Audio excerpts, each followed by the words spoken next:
Wife and husbands మధ్య చాలా problems face చేసి ఉంటారు కదా ఇప్పుడు రోజుల్లో చాలా మంది.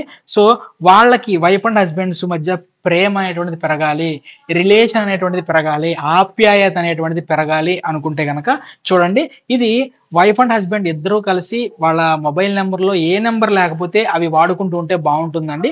లేదంటే ఇద్దరి యొక్క డేట్ ఆఫ్ బర్త్లో రూలింగ్ నెంబర్, డెస్టినీ నెంబర్ కలుపుకొని ఏ నెంబర్ అనేటువంటిది లేకపోతే ఆ కామన్ నెంబర్ని ఇద్దరు పాస్వర్డ్గా పెట్టుకున్నా కూడా చాలా బాగుంటుంది. సో ఒకవేళ ఆరో నెంబర్ అనేటువంటిది లేదనుకోండి, 369654.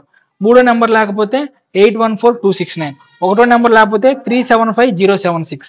5 నెంబర్ లేకపోతే 313160. 9 నెంబర్ లేకపోతే 278298.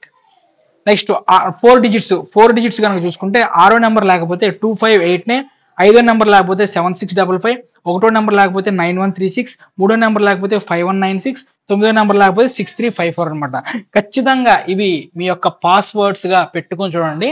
3 months నుంచి 6 months ఖచ్చితంగా కూడా ఒక పాజిటివ్ రిజల్ట్ అనేటువంటిది మీకు ఖచ్చితంగా వస్తుందండి. చూడండి, ఇవంతా కూడా లాంగ్ టర్మ్ రెమెడీస్.